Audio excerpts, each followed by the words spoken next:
Assalamu alaikum. Welcome back to my channel. If you like my stories, please like and subscribe this channel. आज की कहानी कराची के इलाके लियारी में वाक़िए ककरी ग्राउंड की है। कराची की पुरानी बस्तियों में जहाँ तारीख और वहशत एक साथ सांस लेते हैं, वहाँ एक खौफनाक कहानी ज़बाने ज़र्द-ए-आम है। ककरी ग्राउंड के काले साए की कहानी। ये ग्राउंड दिन में बच्चों और खिलाड़ियों के लिए भरा रहता है, मगर रात होते ही इसका मंजर बदल जाता है। बुज़ुर्ग कहते हैं कि यहाँ एक काला साया है जो अंधेरे में बेआवाज़ घूमता है और जो भी इसे देख ले वो या तो पागल हो जाता है या फिर कभी वापस नहीं आता। ये बात 1998 की है।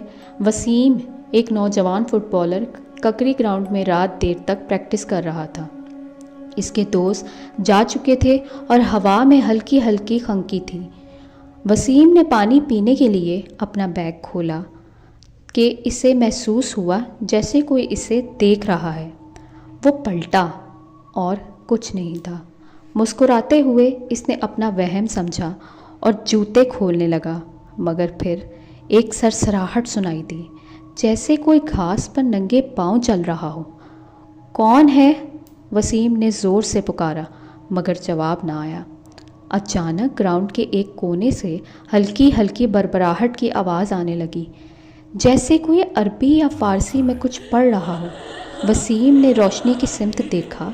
वहाँ एक लंबा साया खड़ा था। इसका जिस्म किसी धुएं की मानिंद रहा था और इसकी आंखें अंगारों की तरह सुर्ख थीं।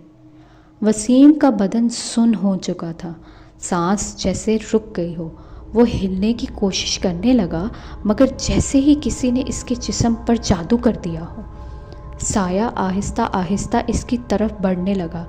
जैसे जैसे वो करीब आता गया, वसीम की आंखों के आगे अंधेरा छा गया। इसके कानों में औरतों के रोने और बच्चों के चीखने की आवाज़ें आने लगी।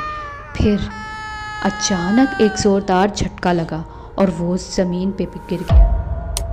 सुबह जब लोग आए तो वसीम ग्राउंड के वसत में था, बेहोश पड़ा हुआ था। इसके बाल सफ़ेद हो चुके थे, आंखें खुली थीं, मगर वो किसी और ही दुनिया में था। वो कुछ बोल नहीं सकता था, बस दीवार को घूरता रहता और बार बार बड़बड़ाता रहता। वो देख रहा था, वो आ रहा है।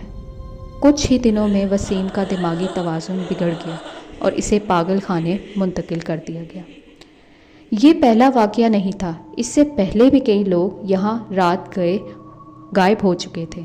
कुछ की लाशें मिली थी और कुछ आज तक कोई पता नहीं चल सका वो कहाँ थे। मकामी लोगों का कहना है कि ये ग्राउंड किसी पुरानी कब्रिस्तान पर बना हुआ है और रात के वक्त यहाँ जिन्नात का बसेरा हो जाता है, और जो भी यहाँ देर तक रुकता है वो काले साए का शिकार हो जाता है।